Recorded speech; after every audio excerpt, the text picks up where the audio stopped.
Okay, good evening, everyone.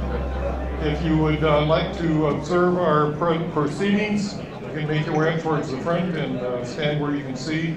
We have a little bit of sight problems because of the pipe and drape, but we will get started. First, thank you to every one of you for attending here in 2018. Show of hands or a big yell who were of everybody who were exhibitors or dealers who were at the very first Recumbent Cycle Convention. Yay. And how many have been at every Recumbent Cycle Convention? Right on. And how many will be at the next Recumbent Cycle Convention? Where's what? Oh, 2019 we will be right here again, October 12, 13, 14. I'm sorry, back 2 days back. October 11, 12, 13. This venue's working out real well. We probably will be in a brand new building. They have plans. This facility is owned by the city of Nashville, and they have plans to revitalize this whole fair complex. So they will be taking down all these old buildings, putting up new buildings. Can't guarantee we'll be in a new building next year, but we will be here next year with the test track similar to what we have this year. And then we will also have the recumbent races out here on the Speedway next year as well. So that's the good news. One of the big reasons we're here tonight is to honor one of our own. Every year, since the first show, we've had a Recumbent Industry Recognition Award. Some may have heard or seen it on the Laidback Bike Report that this year's awardee is a young gentleman named Bryan J. Ball. Bryan, would you come up there, please?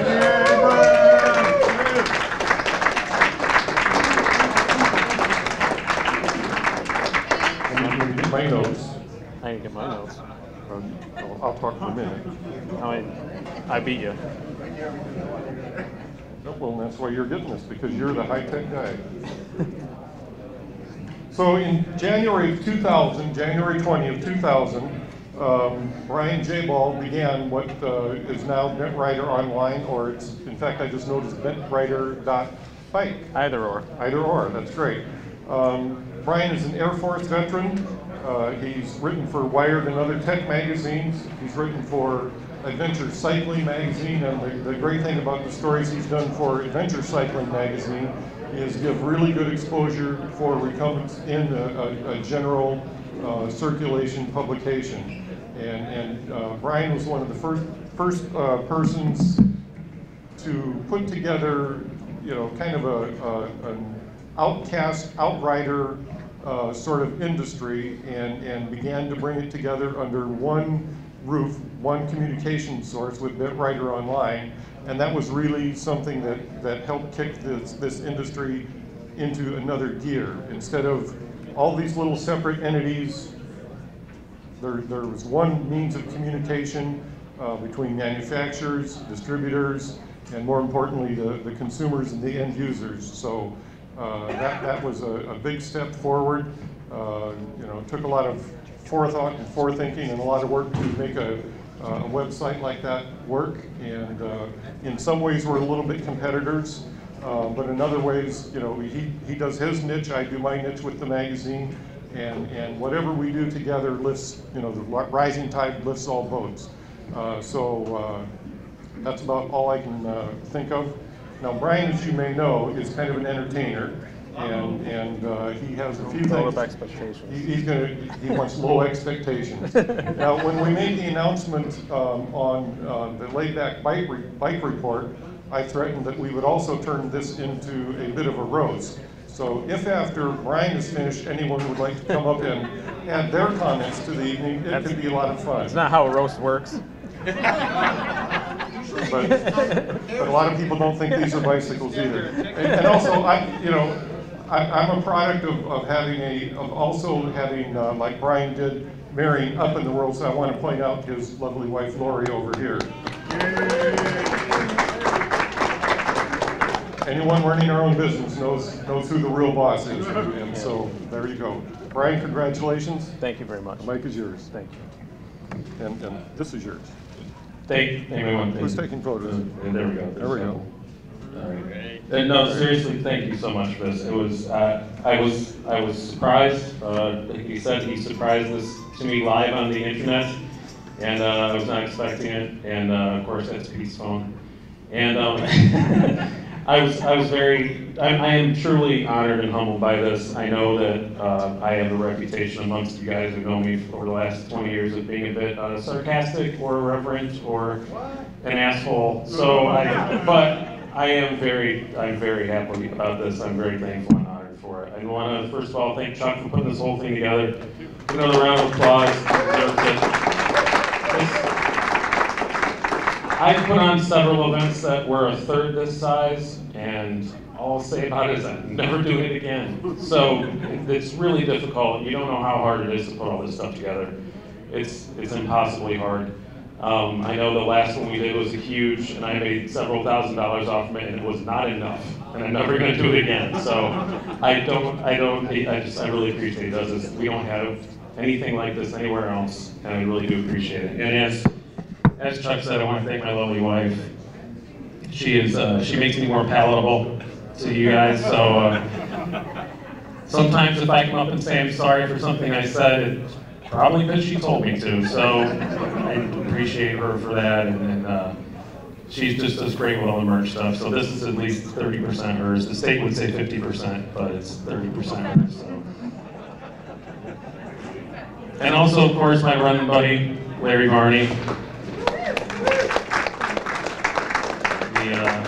The site co-editor and mascot, so yeah, it was. It's very interesting traveling with Larry. A lot of people think that Larry owns the place because they recognize him and don't recognize me, and of course they recognize him. He looks like Dirty Santa, so of course they recognize him. We were in Germany, and somebody came up to him at a train station in the middle of nowhere in Germany, and walked up to him and knew who he was, and the only words they spoke in English were Larry Varney and dirty old man. And because we made a joke about it on the site, and you saw his head go 3 times that day. I'll give a quick history of the site, and then I'll say some more thank yous, and we can all go our separate ways. But it did start in 2000. Little trivia thing, it's called Bentrider Online because I originally thought I was going to do the online thing for a couple of years and then start a print magazine. And then I decided not to do that. And then I found out my former business partner, Jose Hernandez, and gotta thank him too. He was only around for a year or so, and then I bought him out. But he hadn't renewed the URL for bentrider.com, so I lost it. So it was called Bentrider Online because it was going to be 2 separate things at one point, and then that didn't happen. So it's stupid little trivia, that's why it's called that. But started it in Florida. I was still in the active duty Air Force at the time. And I gotta skip back, I forgot somebody. I was gonna save it for the thank yous, but it makes more sense than history. 2 people that it would never started with in the first place. One is Bob Bryan from Recumbent Cyclist News. He hired me to write some articles, and he liked them, and I really enjoyed it. And the only reason I started it was because I wanted to write more than he had room for. That's all it was. People thought we were like competitors and enemies. We never were. We always got along great, and I love the guy. Still talk to him today, and great guy. Really appreciate his start. And Pete Stahl from Bicycle Man. I was a semi-pro mountain biker, and I hit my head too many times. I had to retire, and I had to find a job, and I was working at his bike shop. It was a fantastic time, but neither of us are the most organized people in the world. And we had, as Pete has worded it, we had a great time, but we couldn't find anything. So there were times we had to work on an obscure bike, and we'd order the part, or order the new tool instead of trying to find the one that we needed for it, because we knew this wasn't going to happen. But great time, and he introduced me to Recumbents and got me into it. So if you're ever mad about anything that happens on the site, it's his fault. It's not mine, so thank you very much, Pete. I never thought 20 years ago this is what we'd be doing. But get back to what I was saying, I was in Florida. I started working with Fool's Crow. You guys remember Ed Deaton? Really cool shop he had, really eccentric, kind of in the most beautiful way, eccentric, weird guy. I loved him. And he was bringing M5s and Challenges and Optimas and all kinds of very exotic European stuff. And he would just let me borrow it to review. So my first reviews were like $5,000 bikes, you know, that no one could get. And it really boosted the traffic. People were looking at it and thinking, oh wow, this is awesome. This is this guy who reviews these cool weird things, which, you know, I didn't want. I wanted to be reviewing more mainstream stuff, but that's what I could get. I went off and did a bunch of HPRI races, and I was recently retired from racing, like I said, so I was actually reasonably fast back then. Those days are long since gone, but had a lot of fun doing that. And then I got sent to Germany, still active duty Air Force. I was running Bentrider part-time, and then when I got over there, I kind of continued doing a lot of the European stuff. And that's when Larry came on, because I needed somebody in the US. So I just started looking around the internet for anyone else that was writing Recumbent reviews. Surprisingly, there's not that many of us. And I tracked Larry down and sent him an email, said, hey, you want to do some stuff? Yep. I sent him a bike or a trike, whatever it was. I don't remember what the first one you did was. Do you? Might be the 7 or the Speed, maybe. Yeah, Catrike Speed, I think he did that one was the first one. Got Paolo to send him to Speed, and he did the review. It was good. Then we became friends and working partners, and it's been awesome, and I really love having him around most of the time.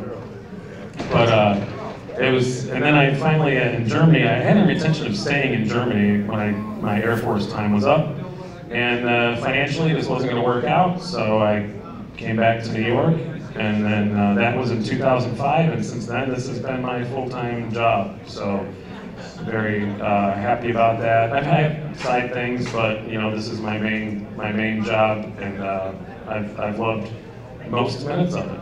So it's been a crazy ride, definitely. I mean, all the people I had in the room here, before I get to thank yous, for anyone I forget, a lot of you guys, I mean, it's been so long now, it feels like to me. I started out when I was 24, that's when I started this site.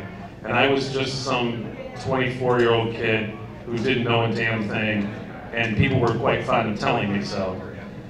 And now I'm a middle-aged man who knows a couple things, and that's about it. And we've watched like our kids grow up together, we've watched businesses grow, we've watched some go away, we've been thrown out of bars together, a lot of us, but it's been a great time. So Mickey's been at the Terra-Trike. If you ever went to the Terra-Trike things, it used to be a thing. That was the standard end of the night, is let's go get thrown out of a bar. But it's been a really crazy ride. But some of the people I wanted to thank, first of all, over the industry that really helped us. First of all, he's not here unfortunately, but of course Gardner Martin. He was like a second father to me. I love that guy. And I started the site and I was reviewing all these really weird European things, and knew who Gardner was. And then one day my phone rings with a California number, and I answered it, and it was Gardner. And he said, I don't understand the internet, but people say I should send you a bike, so what's your address? I gave him we talked for like 20-30 minutes, took my order, sent me a tour easy, I loved it, and from that day on, we talked about once a week on the phone for an hour or two at a time, and it usually wasn't even about bikes, about airplanes or cars, whatever. He was just a great man, and I really love that guy. I'll only tell one brief Gardner story from one of our long phone calls. So when he got the deal with Sun, he designed the Easy One, and they started making it, which was a landmark moment for Recumbents when that thing came out, when it was the $600, Sun Easy One, or $500 I think they were when they first came out. That was a huge deal. So on the phone I said, so what are they paying you for that? And he goes, well, I'm not gonna tell you, but I've been doing this for 20 years, and it's about goddamn time I started getting paid for it. And I don't know what they paid him, but I know the next time I called him, he had a new car. So I don't know exactly what they paid him for it, but not an expensive one, but still, Gardner didn't spend much on stuff. So, but yeah, he was just a great man. So I have to thank him for helping me out. Also, Ian Sims. I don't know if they're still around. If he's still here. Ian sent me my first trike. He sent me a Green Speed GTO, and I foolishly said in the review or another article after that in 2001 that trikes are cool, but they'll probably never be more than 10% of the market. That was the dumbest thing I ever said in the history of the site. I also want to thank, speaking of trikes, the ice guys, the whole crew over there. I've known all of them over the years, and they're kind of the company that made me really fall in love with trikes. I was in Germany, and they sent me 2 of their beautifully custom and possibly expensive trikes to review, and I rode them for a year or 2, and I loved them both, and that's what really made me fall in love with trikes. I'm sorry, I had to look at notes. I want to thank Tim Brummer. I've put more miles on a Lightning P38 than any other recumbent, I'm sure. Not the same one. I get a new one every couple of years, but because I'm a fickle person. But love the P38, and Tim and I have always gotten along great. He's helped me out a lot. Kelvin, is Kelvin Clark around here still? Yep, there he is. I want to thank Kelvin. Kelvin's always been a guy who will gently tell me when I'm wrong about something, and he's always right about it. And Kelvin knows where all the bodies are buried from back in the day, so it's really cool to talk to Kelvin about the old recumbent history and stuff with Angle Tech. He's been doing this forever. Always appreciate his advice. Also, I have to say, HP Bella Technic. When I lived in Germany, they were my local bike shop. Basically, they were about an hour away, and they had all the weird tubes and tires and stuff, so I went to the factory to get their stuff, and I've had really good times with them over the years.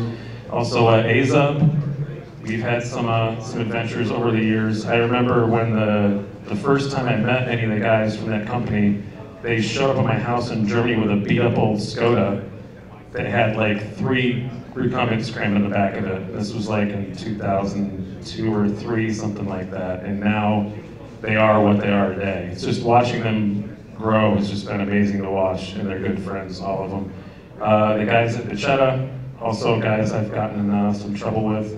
It's been a lot of fun over the years. I used to go down there a whole lot and hang out with them, and it's always been great. And they really kind of revolutionized a lot of stuff when they came out. They were kind of the first big company that acted like a bike company, and I always appreciate that about them. Anybody else I'm forgetting? The Terror Trike guys, I wish they still did their little meetings and stuff, their dealer rallies, those were a blast. And they've been very supportive of us over the years, and supportive of the whole industry. The amount of effort they spend on marketing and stuff really helps all of us.